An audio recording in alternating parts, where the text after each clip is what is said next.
Continuing our coverage now, following the Supreme Court ruling upending a bulk of President Trump's tariffs. Joining us now is Dr. Jared Pinson, Associate Professor of Economics at Cedarville University. Thank you for joining us on the National News Desk. First of all, digging right in, how did this move impact the everyday American taxpayer? You know, the list is long, from 401ks to groceries to cars. What do you think the impact will be? Well, the first thing is that wasn't answered actually is what's happening with the tariff revenue that has been raised at this point. And that's a question that the Supreme Court didn't answer, because there could be several $100 billion of rebates that are going back to businesses.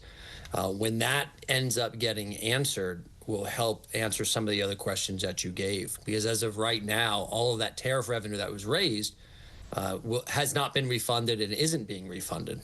And as the president suggested today, that will likely result in a legal showdown. To your point, we'll have to wait and see. We have seen stocks from big businesses like Nike and Abercrombie and Fitch rise since the announcement. But what about small businesses? What impacts do you foresee coming out of this for them?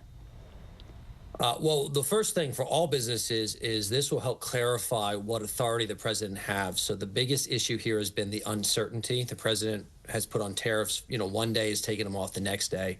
And this ruling limits the scope as to what type of tariffs he can put on. So that certainty is important for businesses, both large and small.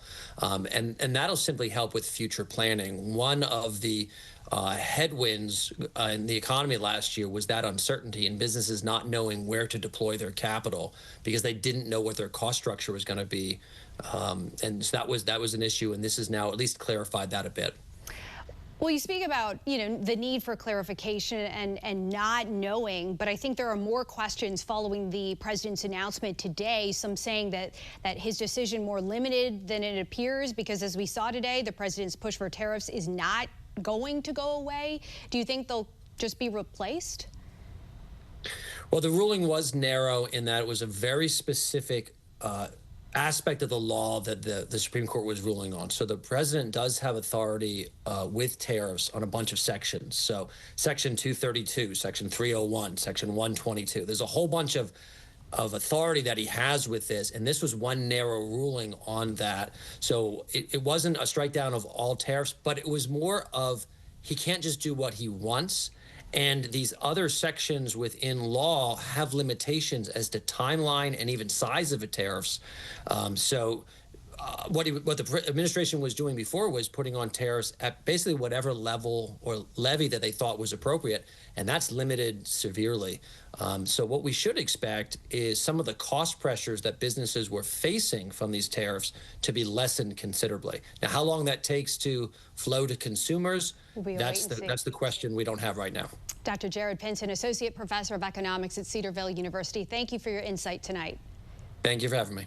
Our coverage tonight, the Supreme Court's ruling today didn't only strike down President Trump's global tariffs, but also handed him a tough loss on an issue crucial to his economic agenda as the midterm elections inch closer. The National News Desk, Jeff Harris joins us. And Jeff, the economic impact of this ruling, it could affect countries all across the globe. You spoke with economists tonight. What are you learning? So while the impact won't be felt immediately, we're told the Supreme Court's ruling earlier today could help slow inflation while also dropping the average household's tariff burden. Some economists also saying despite President Trump considering the ruling a loss, it could end up helping in the long run.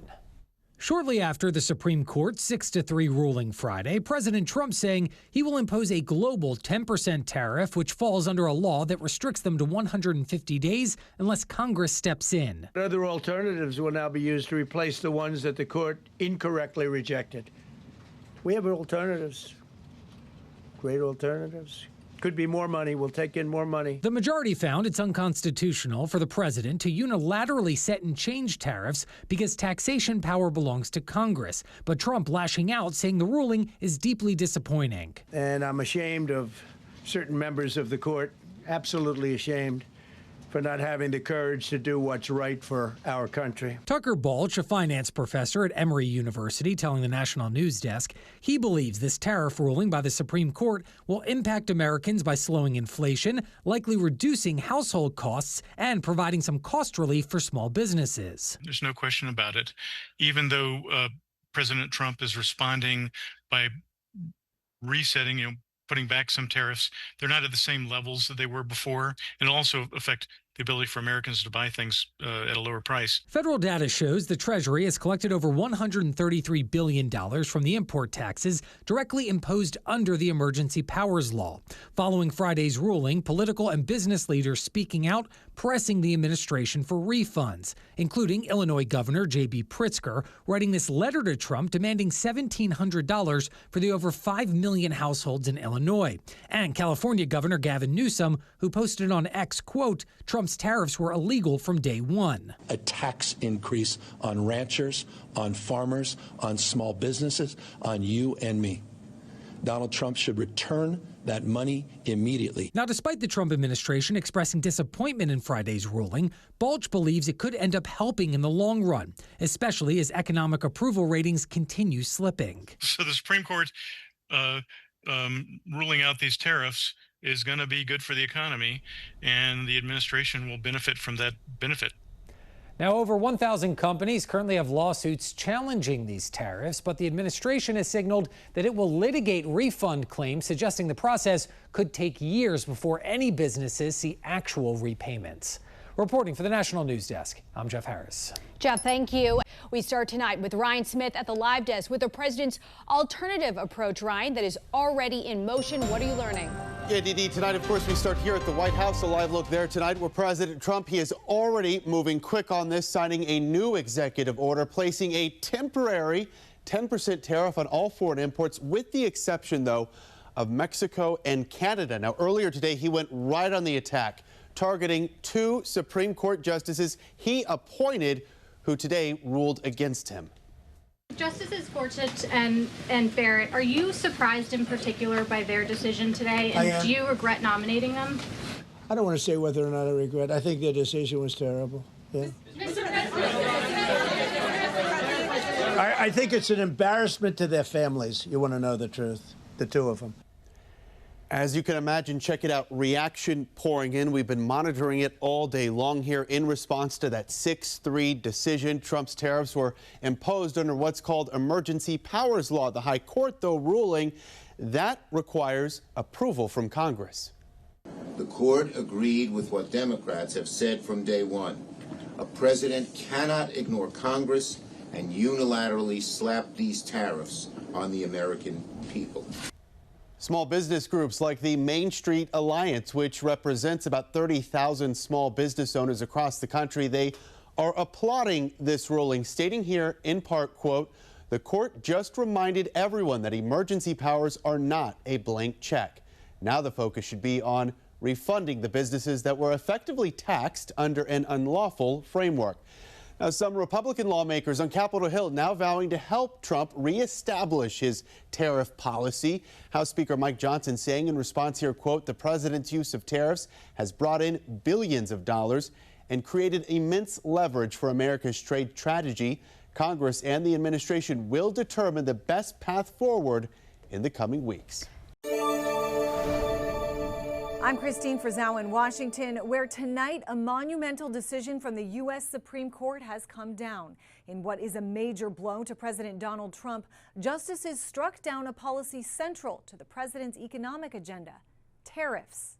The overriding question to the High Court: does the International Emergency Economic Powers Act, or IEPA, authorize President Donald Trump to impose tariffs? The answer, in a 6-3 ruling, a resounding no. The Supreme Court's ruling on tariffs is deeply disappointing.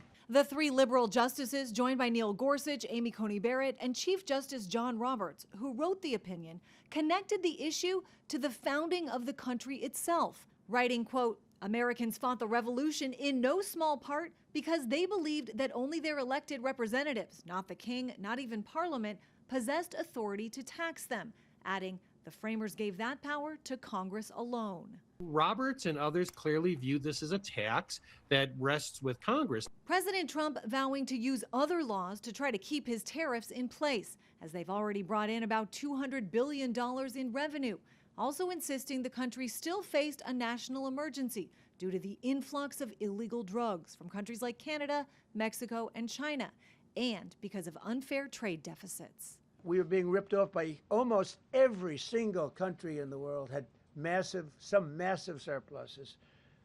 China had hundreds of billions of dollars in surpluses with the United States. They rebuilt China. They rebuilt the army. Legal experts say the decision is not the end of the road for the Trump administration, but things will be made far more difficult. Essentially, court is saying you have to go back to the drawing board and you have to do it country by country. Individual countries have to be shown to be engaged in unfair trade practices or have to be shown to be a national security threat. There is a major question the Supreme Court did not answer. What happens to all the revenue already collected from tariffs? In his dissenting opinion, Justice Kavanaugh wrote those billions of dollars in refunds would have significant consequences for the U.S. Treasury. The process of returning that money, he said, is, quote, likely to be a mess. In Washington, I'm Christine Frizzau. The Supreme Court's ruling on tariffs is deeply disappointing, and I'm ashamed of certain members of the court, absolutely ashamed, for not having the courage to do what's right for our country. I'd like to thank and congratulate Justices Thomas, Alito, and Kavanaugh for their strength and wisdom and love of our country, which is right now very proud of those justices. When you read the dissenting opinions, there's no way that anyone can argue against them. There's no way. Foreign countries that have been ripping us off for years are ecstatic. They're so happy. And they're dancing in the streets, but they won't be dancing for long, that I can assure you. The Democrats on the court are thrilled, but they will automatically vote no. They're an automatic no, just like in Congress. They're an automatic no. They're against anything that makes America strong, healthy, and great again. They also are a, frankly, disgrace to our nation, those justices. They're an automatic no, no matter how good a case you have. It's a no.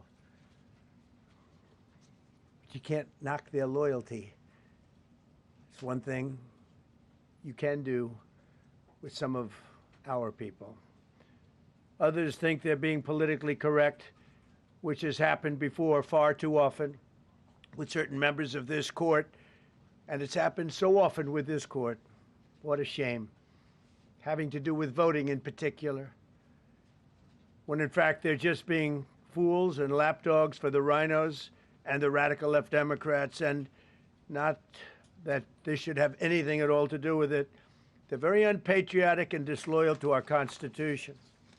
It's my opinion that the court has been swayed by foreign interests and a political movement that is far smaller than people would ever think. It's a small movement. I won by millions of votes. We won in a landslide. With all the cheating that went on, there was a lot of it, but we still won in a landslide. Too big to rig. But these people are obnoxious, ignorant, and loud. They're very loud, and I think certain justices are afraid of that. They don't want to do the right thing. They're afraid of it. This was an important case to me, more as a symbol of economic national security, and also, I would say, just for our country itself, so important, because we're doing so well as a country. We've never done so well. The good news is that there are methods, practices, statutes, and authorities, as recognized by the entire court in this terrible decision, and also as recognized by Congress, which they refer to, that are even stronger than the IEEPA tariffs available to me as President of the United States. And in actuality, I was very modest in my ask of other countries and businesses because I wanted to do, and it's very important, I wanted to be very well behaved because I wanted to do anything, I didn't want to do anything that would affect the decision of the court, because I understand the court. I understand how they are very easily swayed. I want to be a good boy. I have very effectively utilized tariffs over the past year to make America great again. Our stock market has just recently broken 50,000 on the Dow, and simultaneously, and even more amazingly, broken 7,000 on the S&P, two numbers that everybody thought upon our landslide election victory could not be attained. Think of that. Nobody thought it was possible to do it within 4 years, and we did it in 1 year. They said, you'll never be able, you'll go back and you read the geniuses, read their statements, all of the Nobel Prize winners in economics. They said, no, you couldn't do it in 4 years. Well, we didn't do it in 4 years. We did it in 1 year. We broke every record in the book, and we're continuing to do so.